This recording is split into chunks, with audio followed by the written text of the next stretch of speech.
क्या जमशेदपुर में इनकाउंटर के डर से अपराधी सरेंडर कर रहे हैं? क्या अपराधियों का मन में पुलिस का खौफ भरा हुआ है? क्या उन्हें डर सता रहा है या कुछ और? क्या अपनी सहूलियत के लिए वो सरेंडर कर रहे हैं? तमाम सारे सवाल है। सवाल ये भी है कि क्या अपराधियों के मन में अब कानून का डर सताने लगा है और जमशेदपुर में अब जो है कानून का राज कायम हो रहा है, या इसके पीछे भी कुछ और है? क्या अपराधियों के पास अब और कोई ऑप्शन नहीं है? अपनी सहूलियत के हिसाब से, कानूनी सुरक्षा के लिहाज से वो सरेंडर कर रहे हैं। इसके पीछे क्या कहानी है, उस पर आज बात करेंगे। आखिर क्यों पहले हिमांशु हत्याकांड का मुख्य आरोपी विश्वजीत मंडल कोर्ट में सरेंडर करता है पुलिस को चकमा देकर, और इसके बाद मानगो में जो हत्या हुई मुंशी मोहल्ला में, वहां का राहुल सिंह का, उसके भी जो आरोपी थे, 2 आरोपी, उन्होंने भी सरेंडर किया कैमरे के सामने। हालांकि अगले सुबह उन्हें पुलिस की मुठभेड़ में पैर में गोली लगी है, वो अलग सवाल है। और आज जिस तरीके से हिमांशु हत्याकांड में राहुल दुबे ने एक फिल्मी स्टाइल में बिष्टुपुर थाना में जाकर दिन के 1 बजे सरेंडर किया, वो भी कैमरे के सामने।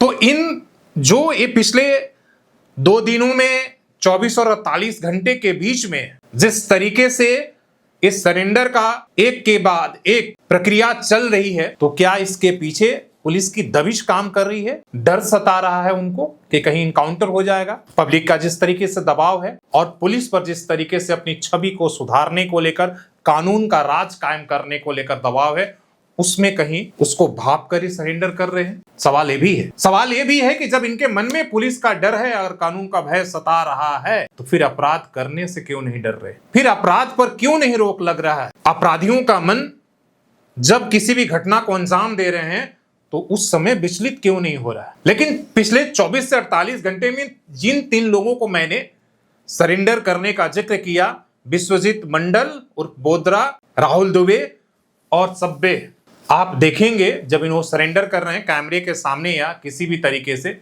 इन्हें खौफ इनकी आंखों में नहीं दिख रहा। बल्कि कैमरे पर आपने देखा होगा कि मुंशी मोहल्ला राहुल सिंह की जो हत्या में आरोपी है, उसने तो कैमरे पर बेखौफ कहा कि हमने उसे मार दिया इसलिए कि हमें मारने वाला था। तो खौफ तो कहीं दिख नहीं रहा, ना उन्हें अपराध को लेकर कि जो उन्होंने अपराध या घटना का अंजाम दिया उसको लेकर कहीं उनके मन में किसी तरीके का अपराध बोध है या पश्चाताप है, वो भी नहीं दिख रहा। तो दिख क्या रहा है? आखिर ये सरेंडर क्यों कर रहे हैं? तो इसके पीछे सिर्फ एक वजह ही से यही दिख रही है कि जिस तरीके से पुलिस पर कानून व्यवस्था कायम करने का दबाव है, कहीं ना कहीं उन्हें इनकाउंटर होने या मारे जाने का खतरा सता रहा है। अपनी कानूनी सुरक्षा के लिए कैमरे के सामने सरेंडर कर रहे हैं ताकि उनकी किसी भी तरीके के, एक तो लोगों के बीच में नाराजगी है और दूसरा जो है पुलिस जिस तरीके से दबिश दे रही है उसको लेकर भी उनके मन में डर है। तो वो अपनी कानूनी सुरक्षा कायम करने के लिए, आप देखिए बकायदा वीडियो के सामने, वो राहुल दुबे हो, विश्वजीत मंडल हो, या जो आपको मुंशी मोहल्ला के अपराधी हैं, वो सब कैमरे के सामने। इसीलिए तो सवाल ये भी है कि ये सारे सरेंडर के बाद क्या अपराध पर रोक लगेंगे? क्या पुलिस का खौफ और इकबाल कायम होगा